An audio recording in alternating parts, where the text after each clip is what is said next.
Hello and good morning. It's quite it's really the height of rainy season now here in the Philippines.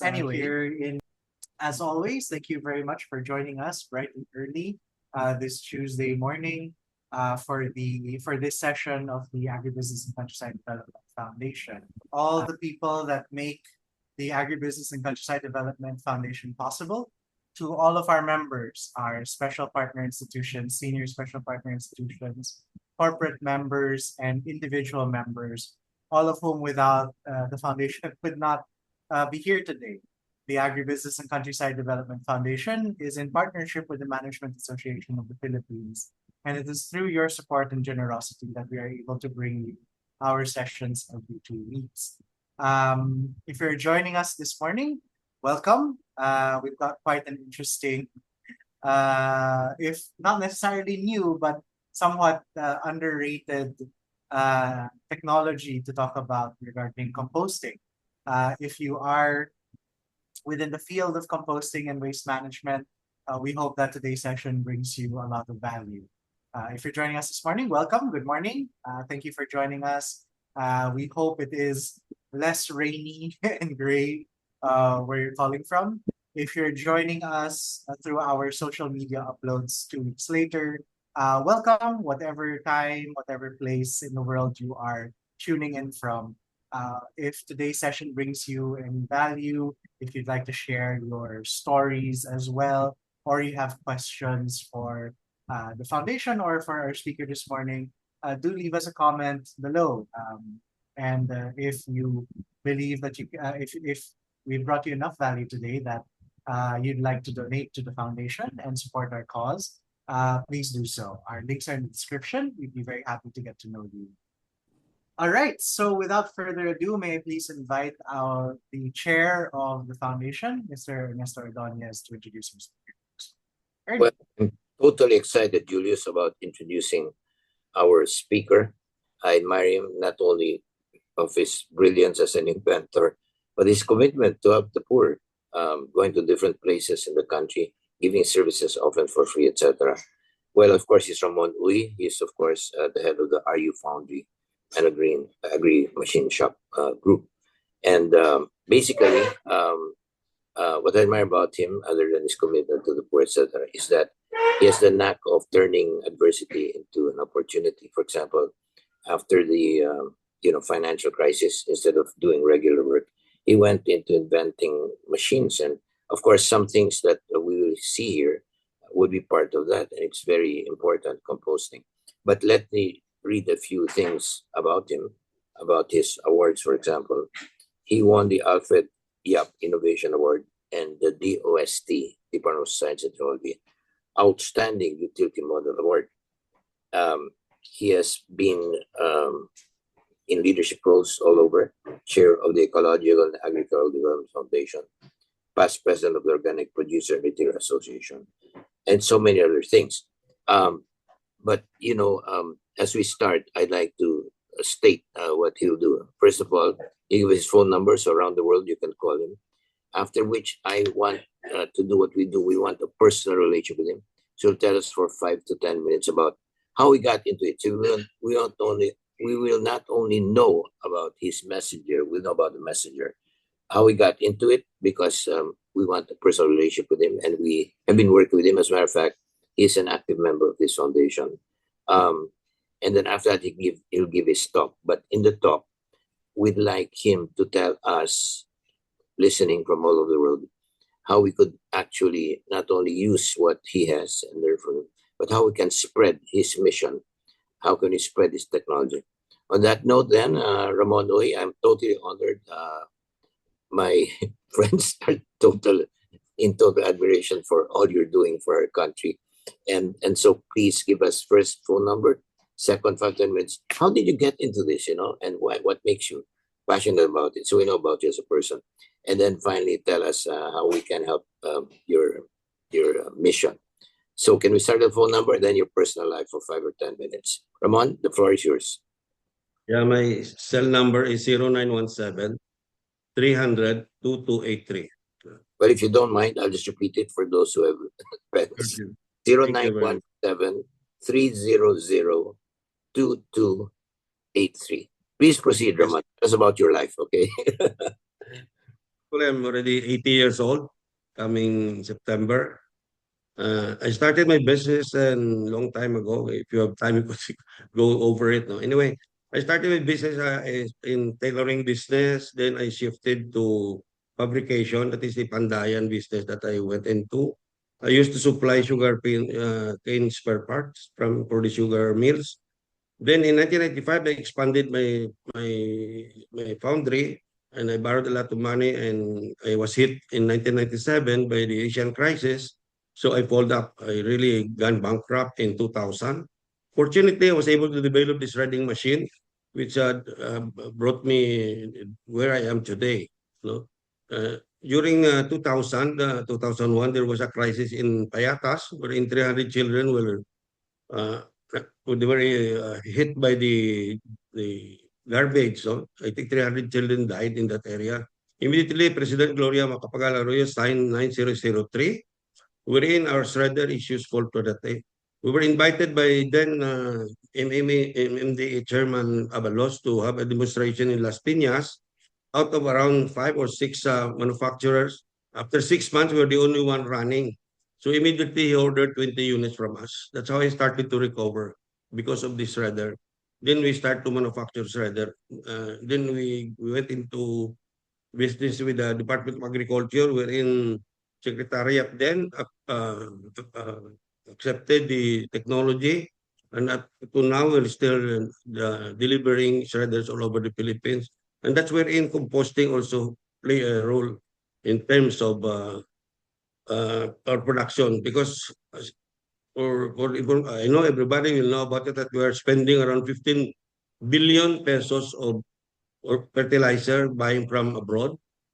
If we could use that 15 billion to produce local fertilizer using vermicomposting and composting technology, I believe our farmers will be uh, taken out from the poorest sector of our society. So I'll be presenting the composting technology and other technologies that we have developed along the way. We have other technology that we have implemented in the Department of Agriculture. So allow me to present the composting technology. Nothing is waste in nature. Every leaf, every feather, every fallen tree feeds something else. We're the only species that destroys and call it progress. So that's basically composting. No?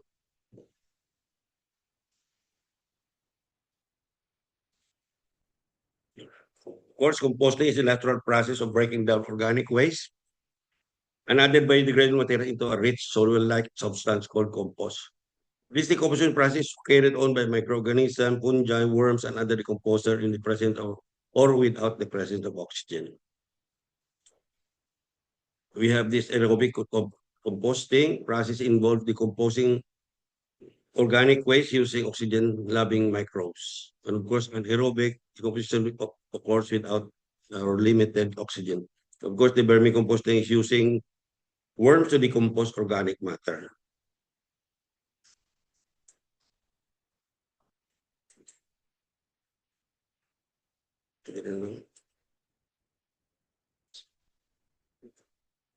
Sorry. Of course, we convert all the organic waste into something useful. Biodegradable into organic waste using decomposting technology. Actually, any biodegradable material just decompose by itself. So in order to accelerate the decomposition process, we use equipment. This is taken in my farm here in Bacolod. No?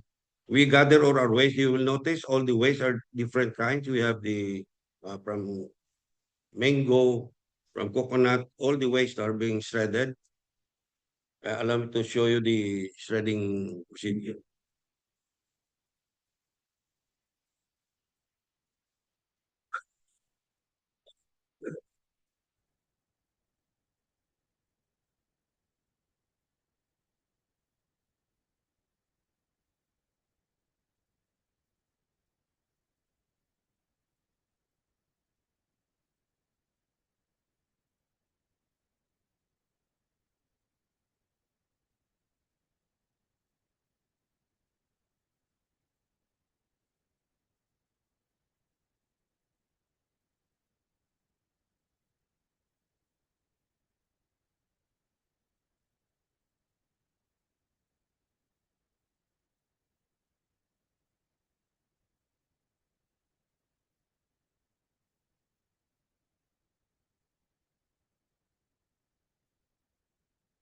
dami.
Hmm?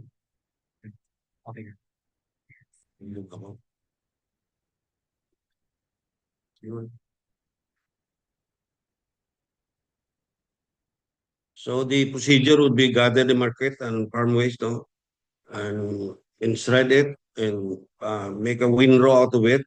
Or if it is a volume, like for example, if it is Metro Manila, wherein we generate around 10,000 garbage tons per day. So we could use the turner in order to accelerate the decomposition process.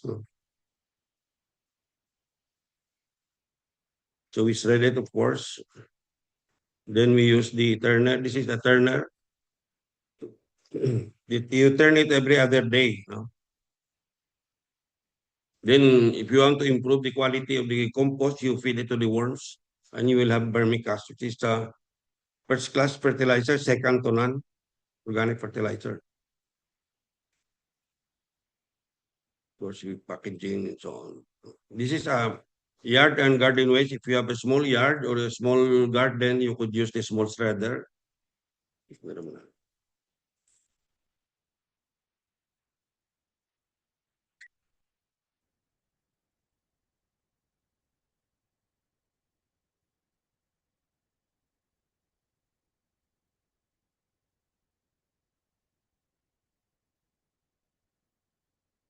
Let it decompose, then feed it to the worms.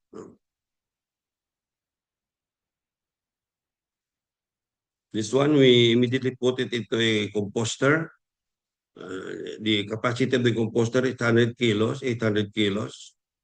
So you put it inside, and there is an aerobic decomposition during the process. After 5 days, you get around 400 kilos of compost. By the way, this is the project of Senator Cynthia Villar, which was implemented by us through Bureau of Soils and Water Management. It was distributed all over the Philippines and not being used by the farmers in areas and also by the local government or their waste management.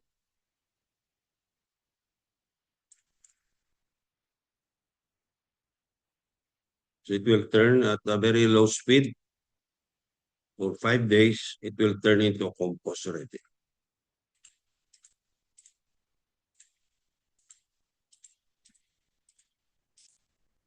This is being given by the Bureau of Soils and Water Management to any cooperative who wants to produce their own organic fertilizer in their field. and also for local government. This is the product already. You will notice it's already dark, it's composted already. Could be used already as a medium for planting. And this one, we feed it to the worms in order to enhance the quality of the compost. The worms is more or less 1 gram per worm, and it eats its weight every day. So if you have, for example, 200 kilos of worms, you need 200 kilos of food for them every day. So this is already the vermicast that we have done already. That could be readily used already for So we have a separator for that. We separate the worms from the vermicast.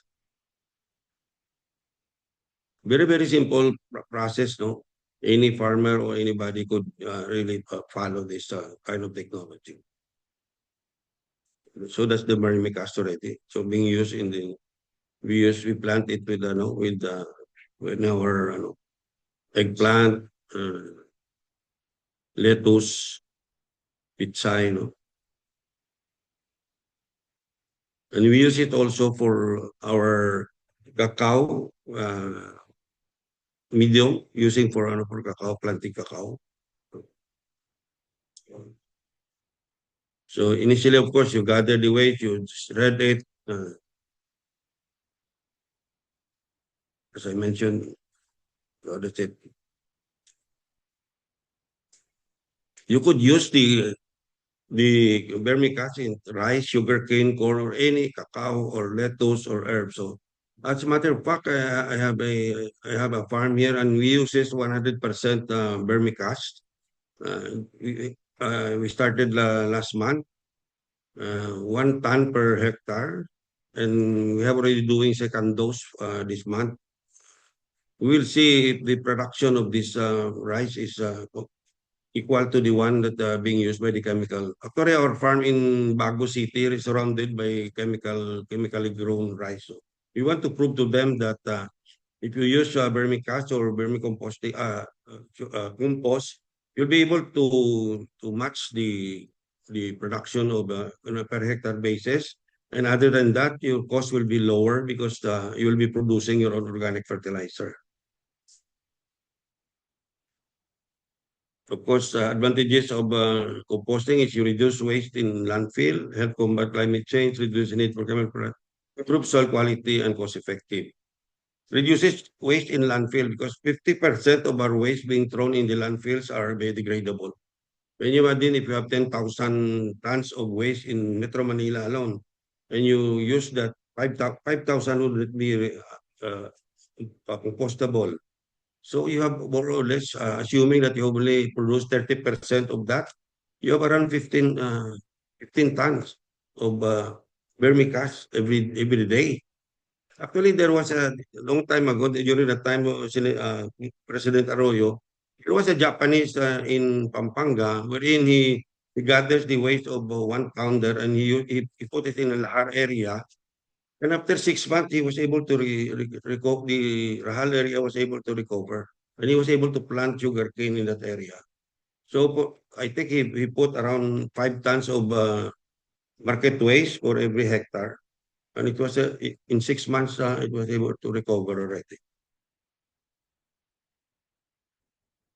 Of course, vermicasting. Of course, as I said, vermicomposting is a low cost because all the materials are free. Low tech because easily you could follow the instruction, you will be able to produce it. And of course, scientific based.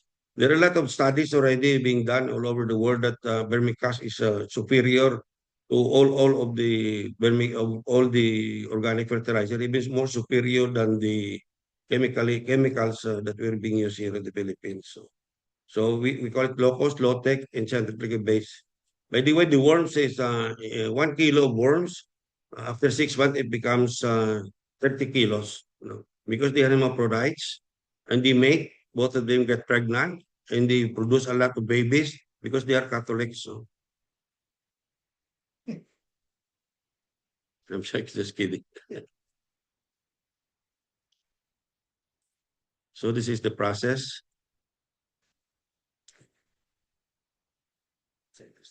Next. Low cost. No? Yeah, all the ways.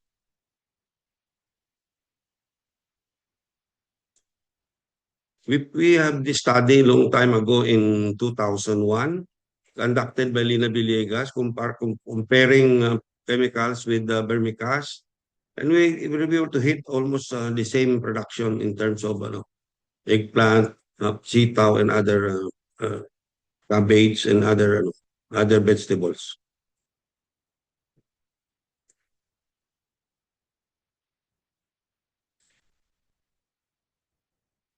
We use we use vermicompost in organic farming. No, we engage with several farmers.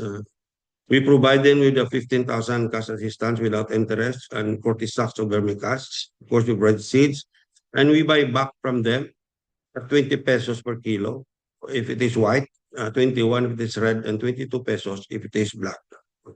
So they were able to generate quite a substantial income. These are the people we engage in.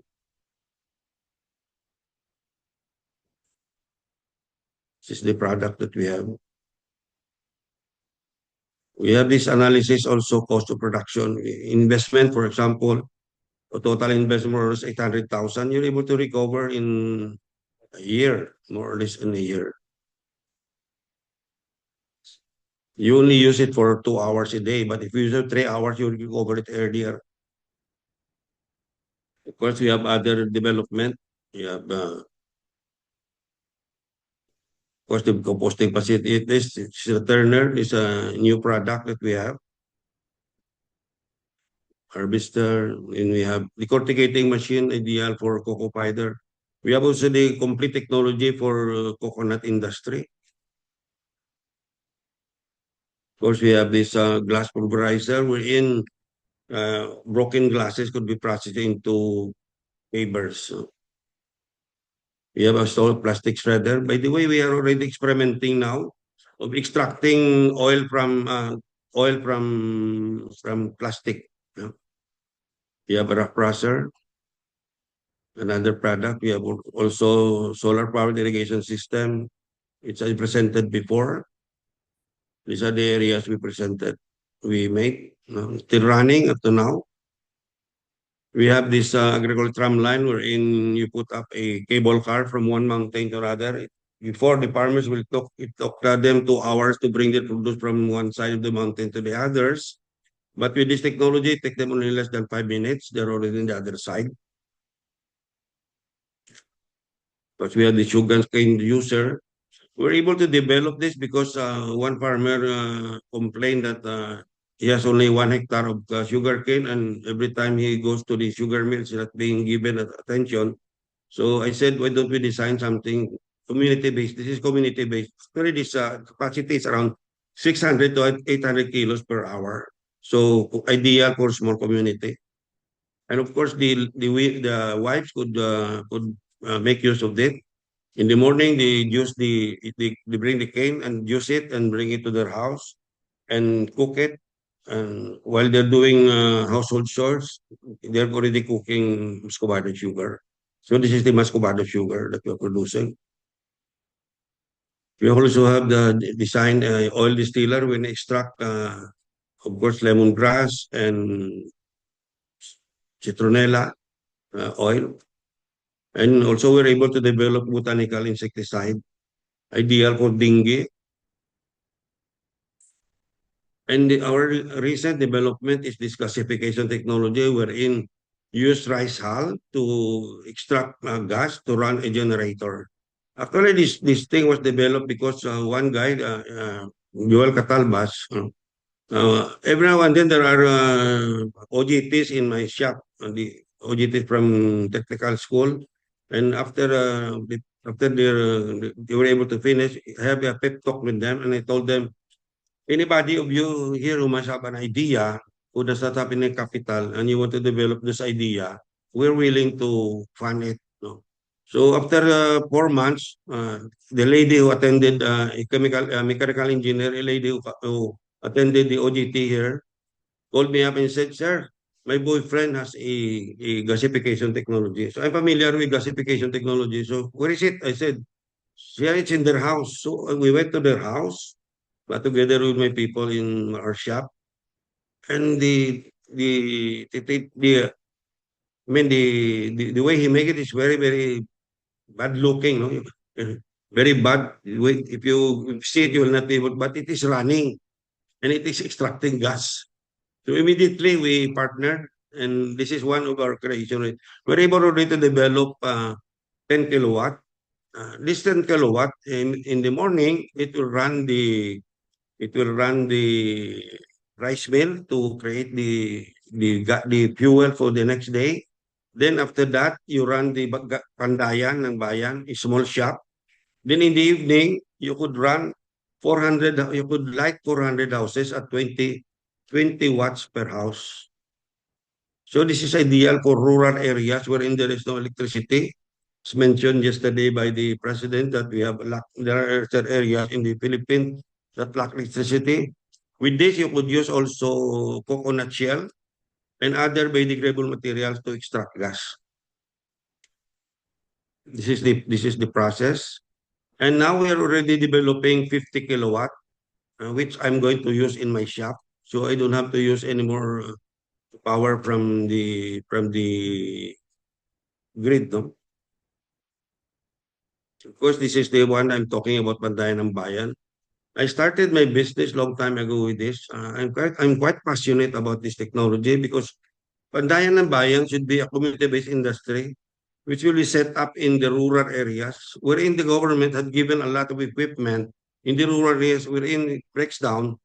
It will not be repaired because there's no equipment to use to repair it. So if you put a small Pandayan ng Bayan all over the Philippines, it's like creating a big industry. Because as we all know, Philippines will never real industrialization in the Philippines. But by putting, for example, 10,000 Pandayans all over the Philippines, so we have small shops all over the Philippines wherein farmers, after their work in the morning, they could make bolo or other things. No? All we know, there might be some farmers who could create things which is good for their own use. Here in Baco City, the Tartol is different 1 kilometer away. So if the farmer is the one that is going to make their own equipment, they will see to it that it is suitable for their needs. So I was asking the Department of Agriculture, since they are giving a lot of thresher, power tillers, and so on, why don't we let the farmers make it and give it to them? So instead of giving, for example, 5 million worth of equipment to one community, why don't we let the farmers train them to make their own equipment? I believe that there are a lot of schools who are willing to support this. And we have already installed through Department of Science and Technology 5 areas here in Negros funded by them. Of course, it's a small scale only. And we want to put up a pandayan wherein the gasification is attached to it. No? So in the morning, you use it in the pandayan. In the evening, you use it for lighting of the community. So it will be it will benefit a lot of people in the areas. So this is the one of the pandayan we supported in Kabangkalan, wherein it started very very poor, no. Now they have around more or less 3 million pesos worth of deposit in their account. This is the product they're producing initially. Now they're already producing power tillers and processors. So this will start the rural industrialization in the Philippines. So job opportunities for farmers and their children, additional income, acquire new skills, more economic activity in the rural areas, and accelerate mechanization of farms. I believe that China started with this small industry in the rural areas wherein there is somebody who will gather it and consolidate. So I have already an initial talk with the Department of Science and Technology. They are willing to consolidate the product if ever the farmers will produce the product in their farm and they want to sell it to other community. We could come up with a apps wherein they could sell the product in the area. You know. This will make the farmers an opportunity to generate more income. This is the startup that we have this is the area before. It's very, very poor area. Now they have a good area already, working area. This is being supported by the Central Philippine State University under President Aladino Moraca. what is the best commodity agriculture that we should go into? Allow me to touch a little bit about the Criollo. With me now is Christopher Padriga, the winner of 2021 gold medal in Paris, wherein we're pushing Criollo now. We have funded the Criollo. As a matter of fact, last month, we already launched in Sagay City. We provided farmers there 2,000 planting materials. We funded it ourselves. And this coming August 1, we'll go into Salvador Benedicto, another 2,000. That is initial only. And in 1 week after, we'll be doing it in Banban, in Negros Oriental, Ayungon. And then we're going to Tucandoni and all over Negros. There are some people who funded this equipment, and we have around 100 million funds ready to engage with the farmers. What we do is we fund everything. We provided the planting material. We provided the fertilizer, of course, the vermicast. We use vermicast. We provided the technology. Chris Padriga trained them. Then, as soon as they harvest, they only pay a portion of their income to recover our investment. No interest. No. As soon as they were able to recover our investment, all the product will be bought by us. We have a contract that will be assure them of buying all the product that they're going to produce. So those are we are trying to convince the Department of Agriculture to plant Criollo. Why Criollo? I'll give you a little bit of background. No? Because Criollo, it grows only in the Philippines as of at the present time. So we have there are also other variety of cacao like Forastero and Trinitario. No? But Criollo, it's kind of here in the Philippines only it's grown in the Philippines. So, and it's top of the line in terms of if you were to compare with the handbags of the ladies, it's the Louis Vuitton of the cacao. So we'll have no first competition. When it comes to competition, we have the unfair advantage over the others because we are the only one who's producing it now. But if we do it slowly, in 2 to 3 years' time, this might be growing already in Thailand and in Vietnam. So I was trying to convince the Department of Agriculture to fast track this so that when Thailand already planted this, we have already the unfair advantage over them because we have already plenty of Criollo in our yard, in our backyard or in our farm. But it will take 3 years to give a certificate. But I think they're fast tracking it now. Thank you to Director Glenn Panganiban, is fast tracking. Of course, Secretary Laurel also supporting this in terms of fast tracking the certification. So since the government is not but we just starting it ourselves first. And I hope the government will go into this massively because the president had mentioned that they're going to plant 50 million coconut trees. So if you plant 50 million coconut trees and you plant, for example, only 10% of that, that's 5 million Criollo cacao trees in between. So you don't need any additional land.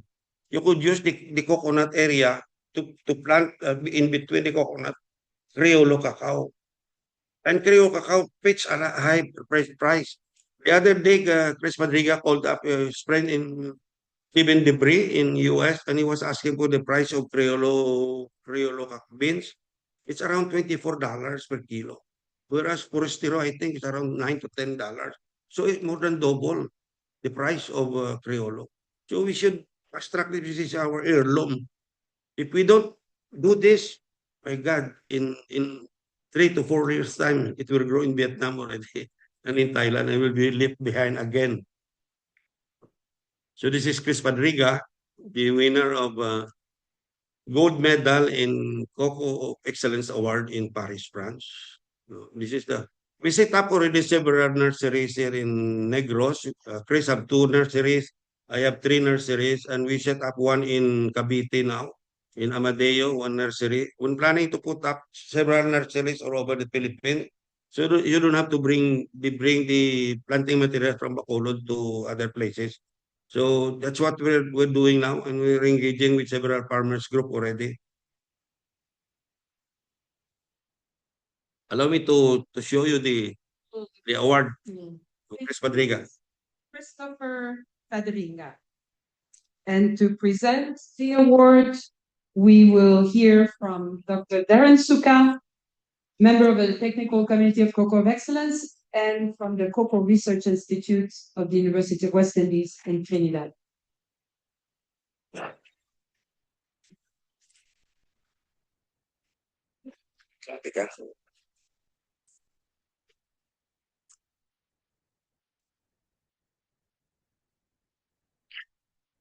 This Cocoa of Excellence Gold Award from the Indo-Pacific region is for sample 386.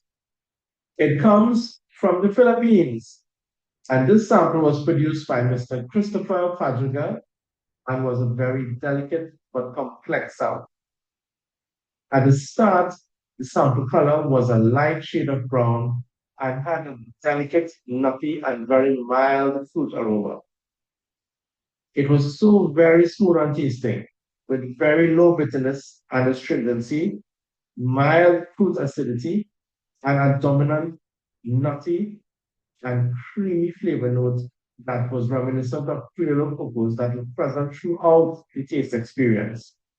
This was followed by a sweet dried fruit note that reminded me of dates. There was a sweet caramel note throughout that really brought balance to the sample. Again, clean, nutty notes and mild cocoa flavor authorized the finish. Truly a delicate, unique, balanced, and harmonious sample. Well done, Mr. Fadriga, and congratulations to the Philippines.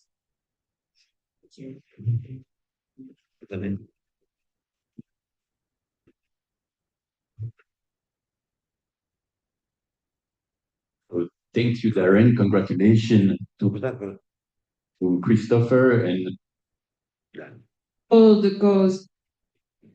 So that's about it. We're open for any question. Thank you very much for giving us the opportunity to present. It's